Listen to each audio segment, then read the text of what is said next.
হাদিসের মধ্যে বলা হয় ওয়াকানা রাইয়ান ইয়াউই ইলা সাওমাতিহি, ওই জুরাইজের ইবাদতখানার পাশে ছোট্ট একটা ছাপরা তুইলা একজন রাখাল থাকতো। ওই রাখাল ভেড়া বকরি মেষ গরু মহিষ চড়াইতো, আর ইবাদতখানার পাশে ছোট্ট একটা ছাপড়ির মধ্যে থাকতো। ফাতাত ইলাই, ওই নারী একদিন রাখালের কাছে আসে, রাখালের সাথে কথা বলে। কথা বলার পর ফাম কানাত হুমিন নাফসিহা, ওই রাখালকে নিজের কাছে আসার সুযোগ দিয়ে দেয়। ফাওয়াকা আলাইহা ফাহামালাত মিনহু, এই রাখালের সাথে এই নারীর শারীরিক সম্পর্ক হয়। এক পর্যায়ে এই নারী অবৈধভাবে বাচ্চা ধারণ করে নেয়। রাখালের সন্তান পেটে আসে। ফালাম্মা ওয়াজাত, 10 মাস পরে যখন এই সন্তানটা দুনিয়াতে আসে, আসার পর এই সন্তানকে নিয়ে সমাজের মধ্যে আইসা কয় হাদা মিন জুরাইজ, এটা হলো ওই বুজুর্গ জুরাইজের অবৈধ সন্তান। বলেন নাউজুবিল্লাহ। বলেন সন্তানটা কি জুরাইজের না রাখালের? আবার বলেন জুরাইজের না রাখালের? রাখালের। মুসলিম শরীফের 6405 নম্বর হাদিস, 6405 নম্বর হাদিস। একটু মন দিয়ে এই হাদিসটা শোনেন। হাদিসের বর্ণনাকারী সাহাবীর নাম আবু হুরাইরা রাদিয়াল্লাহু আনহু। তিনি বলেন ওয়ান আবি হুরাইরা রাদিয়াল্লাহু আনহু قال قال النبي صلى الله عليه وسلم, নবীজি সাল্লাল্লাহু আলাইহি ওয়াসাল্লাম বলেন কানা জুরাইজুন রাজুলান আবিদান ফি বানি ইসরাঈল, বনি ইসরাইলের মধ্যে একজন ইবাদত গুজার বুজুর্গ মানুষ ছিলেন, যার নাম হলো জুরাইজ। বলেন কি নাম? জুরাইজ। জুরাইজ বুজুর্গ একজন ব্যক্তি ছিলেন বনি ইসরাইলের মধ্যে। ফাত্তাখাযা সাওমাতান ফাকানা ফিহা ইউসাল্লি, তিনি একটা ইবাদতখানা বানাইছেন। ওই ইবাদতখানার মধ্যেই তিনি সব সময় আল্লাহর ইবাদত করতে থাকেন। সব সময় একটা গির্জার মতন বানায় নিছে ইবাদতখানা, মাটির। ওই ঘরের মধ্যে সব সময় নামাজ পড়ে। একটু মন দিয়ে শোনেন। নবীজি বলেন ফাতাতহু উম্মুহু, একদিন এই ইবাদতখানার সামনে তার মা আসছে। জুরাইজের মা আয়েশা ঘরের দরওয়াজায় টক টক করে আওয়াজ করা বলে ইয়া জুরাইজ। জুরাইজ বইলা নিজের সন্তানরে ডাক দিছে। ওই সময় জুরাইজ নামাজ পড়তেছিলেন। জুরাইজ মনে মনে চিন্তা করে আর বলে ইয়া রব্বি উম্মি ওয়া সালাতি, আল্লাহ একদিকে আমার মা আমারে ডাকতেছে, আর একদিকে আপনার নামাজ। আমি কি নামাজ পড়বো না মার ডাকে সাড়া দিব? ফাকবাল আলা সালাতিহি, জুরাইজ নামাজ পড়তে থাকে, মার ডাকে সাড়া দেয় নাই। ফাং সরাফাত, মা কিছুক্ষণ অপেক্ষা করে বাড়িতে চলে যায়। সুম্মা আতাতহু সানিয়া, 2 নম্বর দিন আবার আসে। আয়েশা সন্তানরে ডাক দিছে, সন্তান ভিতরে নামাজ পড়ে। মনে মনে বলে আল্লাহ একদিকে আমার মা ডাকে, আর একদিকে নামাজ পড়তেছি। আমি মার ডাকে সাড়া দিব না নামাজ পড়ব? নামাজ পড়ে যায়, মার ডাকে সাড়া দেয় নাই। হাকাযা সালাসাতা আইয়াম, এইভাবে 3 দিন যায়। মা আসে, ডাক দেয়, সন্তান দরওয়াজা খোলে না, নামাজ পড়তেছে। কখন মা আসবে সন্তানের জানাও নাই। এই জন্যই ভিতরে নামাজ পড়ে। মা আয়েশা ফেরত যায়। 3 দিন যখন ফেরত গেছে, মা মনে কষ্ট পাইছে। কষ্ট পায়া আসমানের দিকে তাকায়া জুরাইজের মা বলে আল্লাহুম্মা লা তুমিতহু হাত্তা ইয়ানজুরা ইলা উজুহিল মুমিসাত, আল্লাহ ও দরওয়াজা খুলে আমার চেহারা দেখে নাই, ও যেন কোনো বেশ্যা নারীর চেহারা না দেখে যেন না মরে। বলেন নাউজুবিল্লাহ। আজকে আমি মা দরজা খুলে আমার চেহারা দেখে নাই, ও যেন বেশ্যা নারীর কোনো চেহারা না দেখার আগ পর্যন্ত যেন আর মরণ না হয়। বলেন নাউজুবিল্লাহ। এই কথা বলে মা গেছে, চলে গেছে। এক হাদিসে পাওয়া যায় মা মারা গেছে, তার 20-25 বছর পরের ঘটনা। আর এক হাদিসে পাওয়া যায় জীবিত ছিল, অসুস্থ, দীর্ঘদিন পরের ঘটনা। বনি ইসরাইলের মধ্যে যিনি সরকার ছিলেন, প্রধান ছিলেন, সে মারা গেছে। মারা গেলে শূন্য পদে ইলেকশন হবে। যেমন আপনাদের এলাকায় কোনো মেম্বার সাহেব 5 বছরের জন্য ক্ষমতায় এসে 2 বছর পরে মারা গেছে, বাকি আছে 3 বছর। তখন এই 3 বছরের জন্য শূন্য পদে ইলেকশন হয়। এই ইলেকশন যে পদটা যে শূন্য, এটা পূরণ করার জন্য একটা ইলেকশন হয়। কথা ঠিক আছে? এর মেয়াদ কিন্তু 5 বছর না, এর মেয়াদ থাকবে কয় বছর? 3 বছর। আগের জনের বাকি মেয়াদ ইনি পূর্ণ করবে। তো বনি ইসরাইলের যিনি সরকার প্রধান, সে মারা গেছে, এখন শূন্য পদে ইলেকশন হবে। জুরাইজ ব্যাপক জনপ্রিয় নেতা, নেতা বলতে জনপ্রিয় ব্যক্তি, সবাই তার মহব্বত করে, এত ভালো মানুষ জুরাইজ। ফাতাযাকারা বানু ইসরাঈল জুরাইজান ওয়া ইবাদাতাহু, জুরাইজের ইবাদত নিয়ে বনি ইসরাইলের মধ্যে আলোচনা শুরু হইল। কিছুদিন বাকি আছে, আমরা জুরাইজকে এই রাষ্ট্রীয় প্রধান বানাইতে চাই, তার সরকার বানাইতে চাই। যখন এই চিন্তা ভাবনা মানুষ করতে থাকলো, ওই সময়কার যারা ক্ষমতা পদাধিকার বলে যারা ক্ষমতার লোভী ছিল, তারা মনে মনে চিন্তা করলো, আহারে জুরাইজের যেই প্রমাণজনক জনপ্রিয়তা, তার সামনে আমাদের কোনো মূল্য নাই। আমরা যদি চুপ থাকি অটোমেটিক জুরাইজ ক্ষমতা পেয়ে যাবে, আমাদের চুপ থাকা চলবে না। তারা চিন্তা করলো কেমনে জুরাইজের বিরুদ্ধে কোনো ষড়যন্ত্র করা যায়, কেমনে জুরাইজের সম্মানটা কমানো যায়। আসমান পরিমাণ জনপ্রিয়তা আছে, এটারে ঠকাইতে হবে, এটারে থামাইতে হবে, আমাদেরকে বিজয় লাভ করতে হবে। ওই বনি ইসরাইলের মধ্যে একজন দুশ্চরিত্রা বেশ্যা নারী ছিল। ওয়াকানাত ইমরাতুন বাগিয়াতুন ইউতামাসসালু বিহুসনিহা, পুরা বনি ইসরাইলের মধ্যে সবচাইতে সুন্দরী বেশ্যা নারীর সাথে তারা যোগাযোগ করে। যোগাযোগ করার পরে এই নারী বলে, আপনারা যদি আমাকে দায়িত্ব দেন, লাউফতিনান্নাহু লাকুম, তাহলে আমি অবশ্যই জুরাইজের মান সম্মান নষ্ট করার জন্য তৈরি আছি। তো তারা অনুমতি দেয়, অফার ঘোষণা করে, পুরস্কার ঘোষণা করে দেয়, তুমি যদি জুরাইজের ক্ষতি করতে পারো আমরা তোমাকে সম্মাননা দিব। এই বেশ্যা নারী জুরাইজের ইবাদতখানার কাছে আসে। ফাআররাজাত লাহু নাফসাহা, সে জুরাইজের কাছে নিজের পেশ করার জন্য চেষ্টা করে। লম্বা সময়, লম্বা দিন পর্যন্ত ইবাদতখানার আশেপাশে ঘোরে। দীর্ঘ 1-1.5 মাস সময় পার হয়ে যায়। ফালাম ইয়ালতাফিত ইলাইহা, এই 2 মাসে জুরাইজ একবারও তার দিকে চোখ তুলে তাকায় না। এখন সময়ও কমে যাইতেছে, সময়ও সংক্ষিপ্ত হয়ে যাইতেছে, কি করা যায়?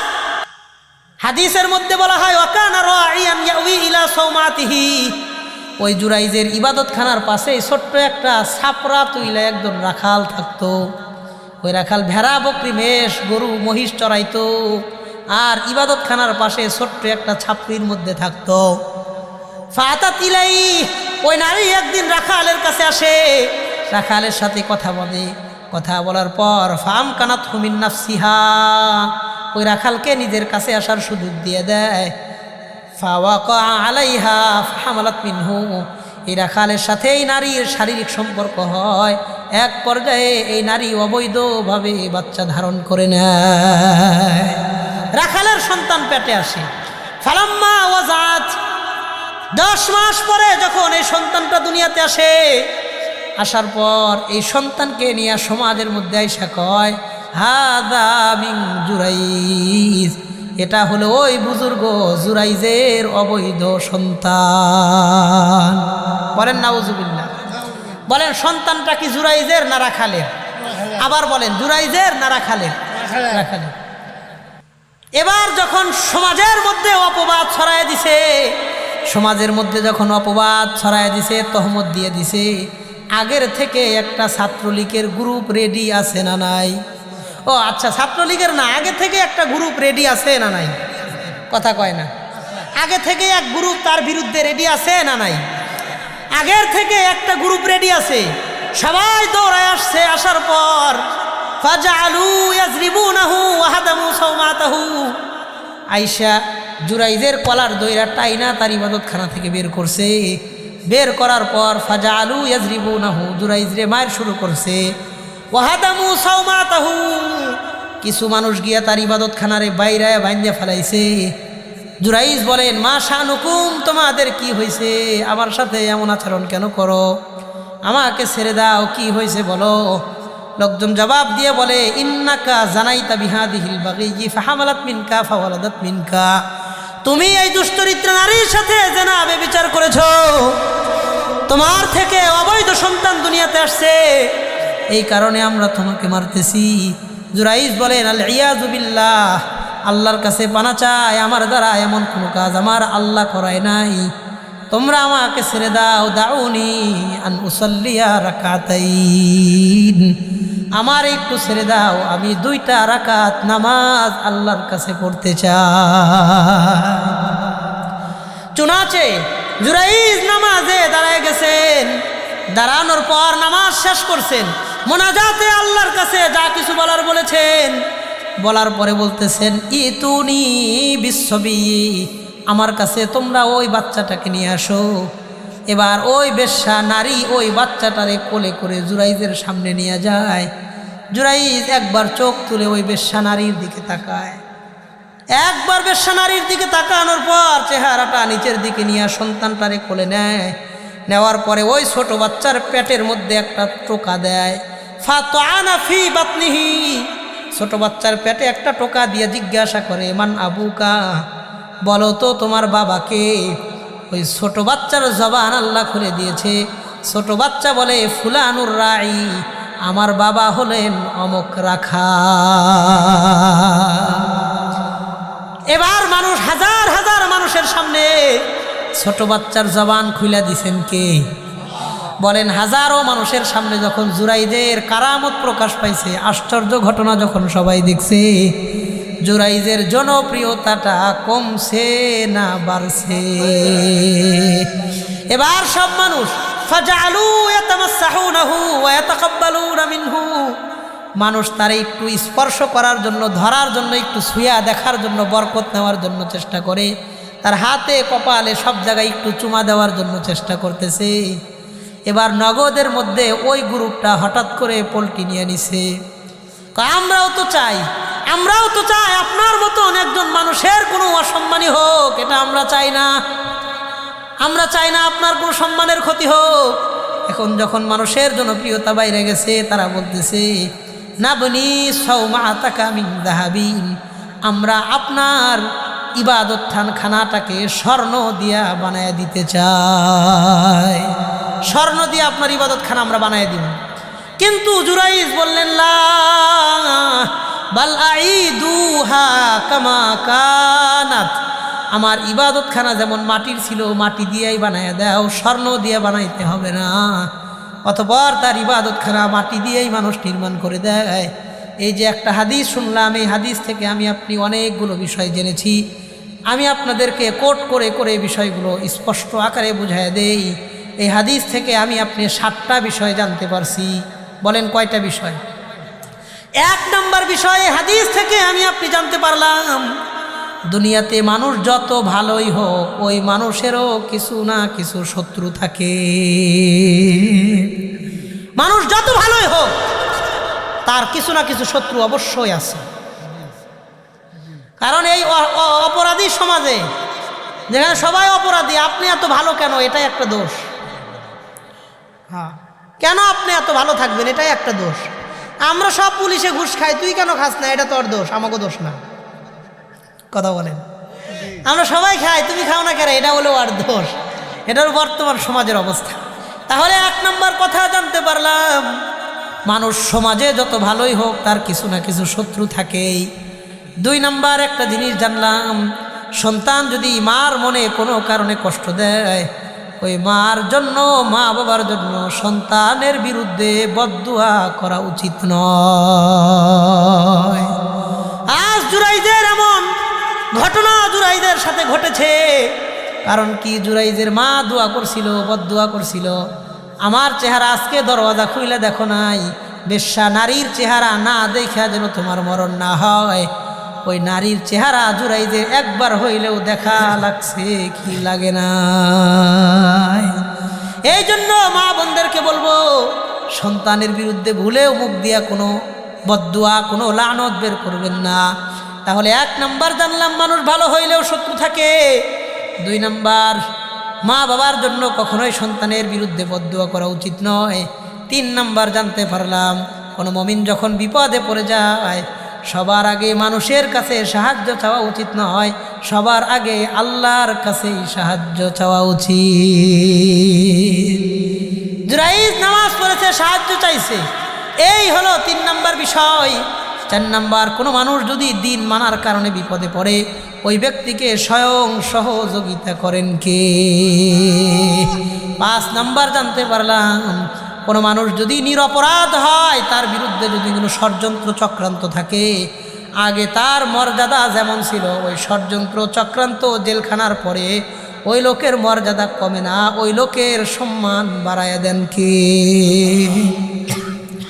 এই জন্য বাংলাদেশেও দেখবেন যে আলেমরা জেলখানা যাওয়ার আগে যেই সম্মান ছিল, জেলখানা থেকে বের হওয়ার পরে সম্মান কমছে না বাড়ছে? আল্লাহ বাড়ায় দেয়, আল্লাহর নিজাম। এই গেল 5 নম্বর কথা। 6 নম্বর বিষয় জানতে পারলাম, মা যদি তার সন্তানকে ডাক দেয় নফল নামাজ পড়া অবস্থায়, নফল নামাজ ছাইরা দিয়া মার ডাকে সাড়া দেওয়া উত্তম। নফল নামাজ আবার শুক্রবারের নামাজ মনে করেন না, জুমার নামাজ মনে করেন না, নফল নামাজ পড়তেছেন, মা ডাক দিছে, নামাজ ছাইরা মার ডাকে সাড়া দেন। আজ যদি জুরাইজ মার ডাকে সাড়া দিতেন, তাহলে তার কপালে এত পেরেশানি আসতো না। কথা বলেন? এই হলো 6টা বিষয়। 7 নম্বর একটা বিষয় জানতে পারলাম, আরে তারা জুরাইজকে প্রস্তাব করেছিল, আপনি যদি চান আপনার ইবাদতখানাটা আমরা স্বর্ণ দিয়ে বানায় দেই, কিন্তু তিনি ইবাদতখানাটারে স্বর্ণ দিয়ে বানাইতে দেন নাই।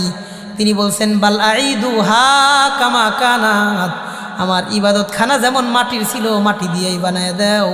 এখান থেকে জানা যায় যারা প্রকৃতপক্ষে আল্লাহর ওলি হয় তারা কখনোই দুনিয়া লোভী হয় না। কথা কন ঠিক কিনা? এই হাদিস থেকে আমি আপনি কি বললাম, কি বুঝলাম? সেটা হলো মা বাবা কখনোই সন্তানের বিরুদ্ধে ভুলেও কোনো কথা বদদুয়ামূলক বের করা উচিত না। কথা ঠিক আছে না? এই হাদিসের ব্যাখ্যা করতে গিয়া মোল্লা আলী কারি রাহিমাহুল্লাহ তিনি সুন্দর করে একটা ব্যাখ্যা করেছেন, একটা বিষয় এনেছেন। তিনি বলেন, পৃথিবীর মধ্যে আল্লাহ তাআলা 3 জন ছোট শিশুর জবান খুলে দিয়েছিলেন। 3 জন ছোট বাচ্চার জবান আল্লাহ খুলে দিয়েছেন। 1 নম্বর হলো বনি ইসরাইলের এই জুরাইজের ঘটনায় ওই শিশু বাচ্চা 13 দিনের বাচ্চা ছিল, ওই 13 দিনের বাচ্চার জবান খুলে দিয়েছেন কে? 2 নম্বর সাইয়্যিদুনা ইউসুফ আলাইহিস সালাম, তাকে যখন জুলাইখা আজিজে মিসরের স্ত্রী ওয়ারাওয়াদাতুল্লাতী হুয়া ফি বাইতিহা আন নাফসিহি ওয়া গাল্লাকাতিল আবওয়াবা ওয়া ক্বালাত হাইতালাক, তার স্ত্রী দরজাগুলো আটকায়া ডাক দিছে, ইউসুফ আলাইহিস সালামের সাথে জোরাজোরি করতেছে। ওই সময় তিনি দরওয়াজার দিকে দৌড় দিয়েছেন, পিছন দিক থেকে জামা টান দিয়ে ধরছে, জামা সিরা দৌড় দিয়েছেন, ওই দরওয়াজাগুলা খুলে দিয়েছেন কে? দরজা শেষ, দরওয়াজা যখন খোলা শেষ, ইউসুফ গিয়ে দাঁড়াইছে, হঠাৎ দেখে সামনে আজিজে মিসর দাঁড়ানো, বাড়ির মালিক দাঁড়ানো, বিবির কাপড় খোলা। তো জিজ্ঞাসা করছে, হঠাৎ করে নারী মুহূর্তের মধ্যেই পল্টি নিয়ে কয়, আপনি যে ইউসুফরে নিজের বাড়িতে আশ্রয় দিয়েছেন, ভালো ব্যবস্থাপনা করেছেন, সব কিছু করলেন, আপনি সম্মান দিয়েছেন, আপনি আজকে ওই ইউসুফ আপনার বিবির সাথেই খারাপ কাজ করতে চায়। বলেন তিনি খারাপ কাজে করতে চায় না বাঁচতে চায়? বাঁচার জন্যই তো দৌড় দিছি, কিন্তু স্বামীরে সামনে পায়ে গেছে, ধরা খাইছে, মুহূর্তের মধ্যে 148 ডিগ্রি পল্টি নিয়ে নিছে। তো এখন তো সাক্ষীও নাই, প্রমাণও নাই, কি করবে? যখন বিচার বসছে, আদালত বসছে, ইউসুফ আলাইহিস সালাম তাকে যখন জিজ্ঞাসা করা হয়েছে, হ্যাঁ আমার সাক্ষী আছে। কে সাক্ষী? ওই বারান্দার দোলনার মধ্যে ছোট্ট একটা শিশু বাচ্চা ছিল, আমি যখন দরওয়াজা খুলে সামনে দাঁড়াই, আপনি যখন এই অবস্থায় বিব্রতকর পরিস্থিতিতে আপনার স্ত্রীকে দেখেছেন, ওই সময় দেখেছি বাচ্চাটা ঘুমাইতেছিল, হঠাৎ করে বাচ্চাটা কান্না শুরু করে দিয়েছে। আমি বুঝতে পারছি এখানে আল্লাহর একটা ইশারা আছে, ওই বাচ্চায় আমাদের ঘটনার সাক্ষী দিবে। এবার ওই বাচ্চাটাকে আদালতে পেশ করা হইল, সবাই আশ্চর্য এবং অবাক, এই ছোট বাচ্চা কি কথা বলবে, কি সাক্ষী দিবে? বাচ্চার কাছে যখন জিজ্ঞাসা করা হয়েছে, বাচ্চা বলে, আমারে কিছু জিগায়েন না, আপনারা জামার দিকে লক্ষ্য করেন। সুবহানাল্লাহ। ইউসুফ যে জামা পরেছিল ওই জামার দিকে লক্ষ্য করেন। ওই বাচ্চার বক্তব্যটা আল্লাহ তাআলা কোরআনে কারীমের মধ্যে উল্লেখ করেছেন। আল্লাহ বলেন, ইন কানা কমিসুহু কুদ্দা মিন কুবুলিন ফাসাদাকাত ওয়া হুয়া মিনাল কাযিবিন ওয়াইন কানা কামিসুহু কুদ্দা মিন দুবুরিন ফাকাযাবাত ওয়া হুয়া মিনাস সাদিকিন। জামাটা নিয়ে আসেন, দেখেন জামা যদি সামনের দিক থেকে ছেঁড়া পাওয়া যায় ফাসাদাকাত, তাইলে বেডি সত্য কথা বলছে, ইউসুফ মিথ্যা কথা বলতেছে। তার মানে জামা যদি সামনের দিক থেকে ছেঁড়া পাওয়া যায়, তার মানে ইউসুফ নবী চেষ্টা করছে, নারী বাধা দিতে গেছে, এই জন্য জামা সামনে ছেঁড়া। ওয়াইন কানা কামিসুহু কুদ্দা মিন দুবুরিন, আর জামা যদি পিছনের দিক থেকে ছেঁড়া পাওয়া যায়, তার মানে ফাসাদাকাত ফাকাযাবাত ওয়া হুয়া মিনাস সাদিকিন, তাহলে নারী মিথ্যা কথা বলে, ইউসুফ সত্য কথা বলে। কারণ ইউসুফ আলাইহিস সালাম তিনি পালায়ন করতেছিলেন, আর নারী পিছন দিক থেকে চাপ দিয়া টান দিয়েছে, এই জন্য জামা ছিঁড়ে গেছে। বলেন যুক্তি নির্ভর কথা। জামার সামনে ছেঁড়া থাকলে ইউসুফ দোষী, পিছনে ছেঁড়া থাকলে জুলাইখা দোষী, এমন যুক্তি নির্ভর কথা এই বাচ্চার মুখ দিয়ে বের করে দিয়েছেন কে? শুধু কথাই বলে নাই, যুক্তি সহ কথা বলেছে। পরবর্তীতে জামা যখন নিয়ে আসা হয়েছে, আনার পরে দেখে ঘটনা তো উল্টা, জামা সামনে ছেঁড়া না, বরং জামা পিছনে ছেঁড়া। জামা যখন পিছনে ছেঁড়া, ওই সময় আজিজ মিসর বলে ইন্নাহু মিন কাইদিকুন্না ইন্না কাইদাকুন্না আযীম, এটা তোমাদের ষড়যন্ত্র, তোমাদের ষড়যন্ত্র বড় ভয়ঙ্কর, নারীদের ষড়যন্ত্র বড় ভয়ঙ্কর। ওয়াস্তাগফিরি লিযামবিক, তুমি তোমার গুনার জন্য আল্লাহর কাছে তওবা করো, আল্লাহর কাছে তোমরা এই ব্যাপারে তওবা করো।